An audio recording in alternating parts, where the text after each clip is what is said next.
of the youth, or in fact, most people today, one thing they struggle with, they say, Sayyid, when I'm praying, the salah becomes routine. And I don't enjoy it anymore. It becomes robotic. Like I'm a robot repeating the same prayer every single day. The problem is not with the prayer. The problem is with what? With how we interact with salah. See, your body, God gave you your body, the capacity to absorb nutrients from the food. Every time you give food to your body, the body will benefit from it. It absorbs the nutrients. Did your stomach one day in your life tell you, you know what, give me a break for a month? This is a routine. I don't feel like eating anymore. When that Friday night comes and you have that nice pizza, no, I don't want pizza anymore. You don't say that to your body. Why? Because your body needs it, and it knows, the stomach knows how to absorb the nutrients from the food. The problem is when we put a barrier and the soul cannot absorb the barakah of salah. That's where we have a problem. Otherwise, salah, every time it gives you unique spiritual nutrients.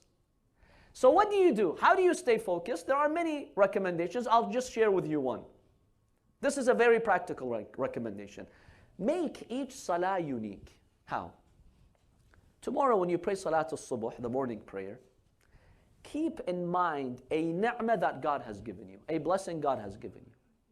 For example, the blessing of eyesight. Do you know how many blind people there are around the world? Anyone has an idea? There's over 60 million blind people on earth. What's the population of Canada? 30 million, around 30 million. There are blind people in the world double the population of Canada. I could have been one of them. But Allah gave me the gift of eyesight. When you pray Salatul Subuh tomorrow, as you're saying Alhamdulillahi Rabbil Alameen, you're thanking Allah. As you're doing the ruku' and the sujood, keep the blessing of eyesight and vision in your mind. And say, oh Allah, I dedicate this salah to thank this ni'mah that you have given me. And throughout the prayer, think of this gift of eyesight.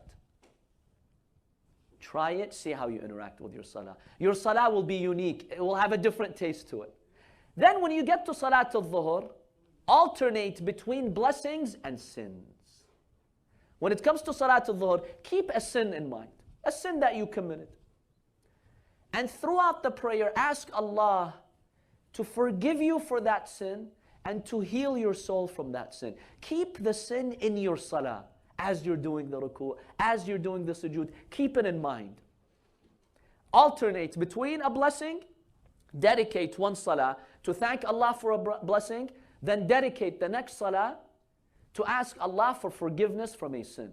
If you do this, my dear brothers and sisters, I guarantee you, each salah will be unique. It won't be a robotic, routine activity that you do. Every salah will be different. Every salah will be unique. And you will start to love your salah. In fact, when the time for salah comes, you look forward to your salah. Because now there's a new gift that you want to discuss with Allah subhanahu wa ta'ala. And my dear brothers, when you leave the salah, after finishing that prayer, and you've just thanked Allah for the gift of eyesight, this is for my dear youth. 10 minutes later, when you go to college, when you go out there, you're watching, do you think you will use your eyes against Allah? When you just dedicated a full prayer to thank Him for this gift? Or will you use it in His path? If we approach our salahs properly, my dear brothers, believe me, you will turn into angels. It's not that difficult. Install these reminders, Allah will give you. Allah doesn't make it too difficult. The problem is we're constantly distracted. And this is exactly what the media does. Every human being today in the West is exposed to 10,000 media messages every single day. 10,000. Why? To distract you. Once you're distracted, you open your psychology and mind to everything that they shove into you.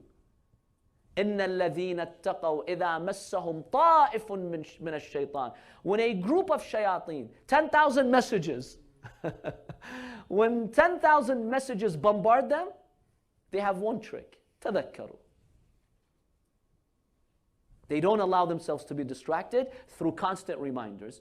And that's exactly how they make it.